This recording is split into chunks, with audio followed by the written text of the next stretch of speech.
Colonel TP त्यागी को लीजिए, पूरी दुनिया देख रही है इन्हें, और ये जो बार बार आरोप भारतीय मीडिया पर मढ़ने की इनकी आदत हो गई है, ये अपने देश के चैनलों को नहीं देख रहे हैं जहां सिर्फ डर है, सिर्फ डर। जी बिल्कुल ठीक कह रही है, लेकिन मैं इनकी एक बात से सहमत हूँ और एक बात से नहीं।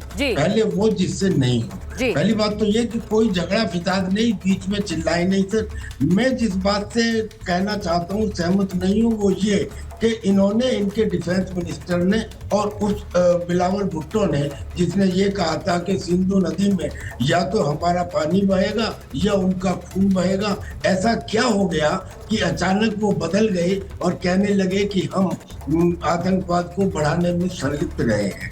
उनके वो पहले ही कह चुके थे। तो ऐसा नहीं है कि इन्हें कोई अचानक बुद्धि आ गई ये कहने के लिए, इन्हें मानना पड़ा। आज तक ये नॉन स्टेट एक्टर्स कहा करते थे, लेकिन जब तहुवर राणा को यहाँ लाया गया और जब मेजर अली और मेजर इकबाल और अब हाशिम मूसा के नाम, और अब जब इलेक्ट्रॉनिक सिग्नेचर उन आतंकियों के मिले, टेक्निकल इंटेलिजेंस मिली और ये करीब करीब साबित हो गया कि इस पहलगाम हमले में पाकिस्तान का हाथ है, तब इन्हें मानना पड़ा कि हाँ जी हम आतंकवाद में लिप्त रहे हैं। भुट्टो तब भी कहने लगे कि जी हाँ लिप्त रहे हैं, पर अब नहीं है। खैर, तो ये इनका कहना गलत है, ये डरे हुए हैं। अगर ना डरे होते तो इनके कुछ परिवार क्यों चले गए होते दूसरी कंट्रीज में, इनकी फौज के अंदर डेजर्शन क्यों हो गए होते, क्यों बहावलपुर में जैसे मोहम्मद को खाली करा लिया होता, क्यों इन्होंने ऑर्डर पास किए होते कि जो भी लॉन्च पैड के ऊपर आतंकी हैं वो आर्मी नियरेस्ट आर्मी कैंप में चले जाओ। लेकिन मैं इनकी एक बात से सहमत हुई, और जो सहमत हूँ सर वो ये है जब इन्होंने कहा कि हाफिज सईद हमारे लिए लायबिलिटी बन गया है। मैं इसलिए कह रहा हूँ कि हाफिज सईद के ही बड़े सलाहकार, यानी कि उसमें अबू कताल हो या अब्दुल रहमान हो, ये जो है हाफिज सईद के लोगों को इन्होंने मारा है। और जब उपयोगिता खत्म हो जाती है तब ये आतंकियों को खुद ही वहाँ की ISI क्या करती है पता नहीं, लेकिन वो न्यूट्रलाइज हो जाते हैं। अल जवाहिरी के केस में भी देखा, ओसामा बिन लादेन के केस में भी देखा। और जो कर्नल त्यागी कुछ गिने चुने लोग हैं जो हकीकत को खुलकर मानते हैं, उनमें से एक फकर साहब हैं। उन्होंने जब ये माना है, आज वो खुद ही कह रहे हैं कि हम एक लायबिलिटी को पाल रहे हैं, ये पाकिस्तान न जाने कब से जानता है, लेकिन उस लायबिलिटी को पालना अब तो इनके लिए वो डर हो गया है।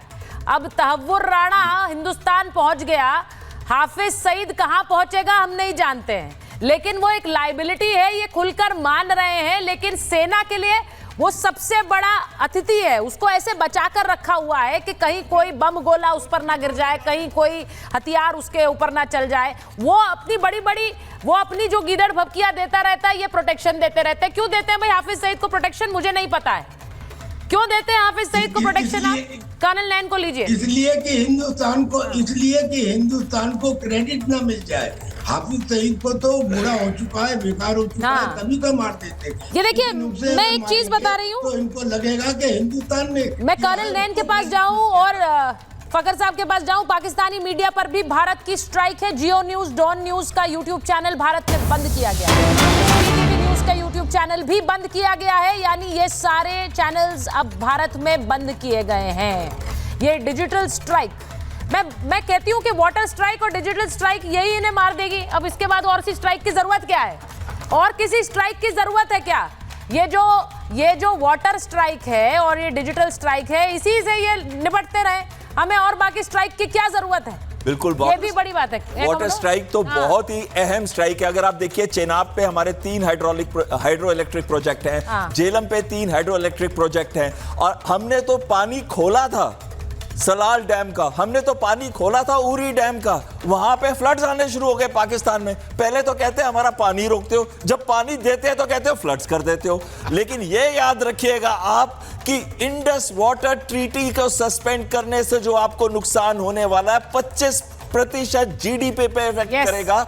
और आपके जितना भी एरिया सिंध का नॉर्दर्न है और पंजाब के कैनाल्स आपको कुछ नहीं कर पाएंगे। पानी नहीं होगा तो कैनाल्स कहां से चलेंगे? और उस समय देखना सिंध भी अलग होने की सोचेगा, बलूचिस्तान तो सोच ही रहा है, तहरीके तालिबान पाकिस्तान भी घुस चुका है। और आप जो खैबर पख्तूनख्वा में सायरन बजा रहे हैं वो आपसे ये पूछ रहे हैं जहां बजाने चाहिए वहां तो बजा नहीं रहे और जहां नहीं बजाने चाहिए वहां बजा रहे हो। हाँ भाई, ये सायरन, अरे सायरन पे कुछ नहीं बोले थी वो जी, बात पलट दी उन्होंने। सायरन पे कुछ नहीं बोल रहे, सायरन बज रहे हैं वहां पर, लोगों को बताया जा रहा है जंग के मैदान में सायरन बजेंगे। कर्नल नैन, सायरन्स बज रहे हैं साउथ वजीरिस्तान, नॉर्थ वजीरिस्तान में, एबटाबाद में।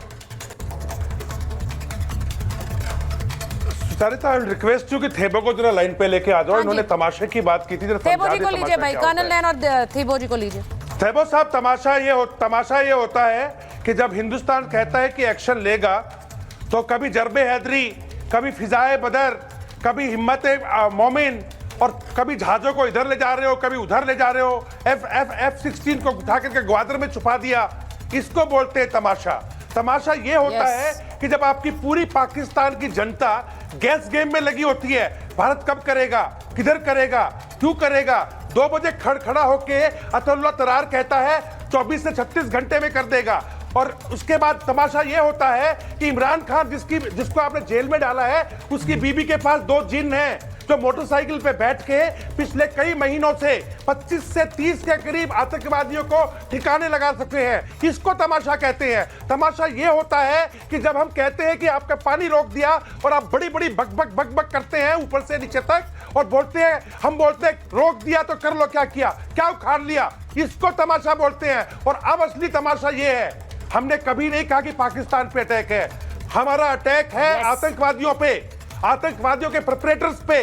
तो चाहे आपका प्राइम मिनिस्टर शहबाज हो, चाहे आपको इशाक डार हो, चाहे आपका हाफिज हो, चाहे आपका उसके अंदर आपका फॉरेन मिनिस्टर हो, जिसने कबूला कि हाँ हम पालते हैं आतंकवादियों को, चाहे आपके नकवी हो, चाहे आपका अब्बास हो, चाहे आपका मुनीर हो, चाहे आपका आसिम और वो मलिक हो। और जिस आसिम मलिक को अभी एनएसए पे बैठाया गया है ना, पहले एनएसए हमेशा रिटायर्ड लोग होते थे, आज एक सर्विस सोल्जर को बैठा के एक तरीके से गला घोट दिया। ये होता है तमाशा।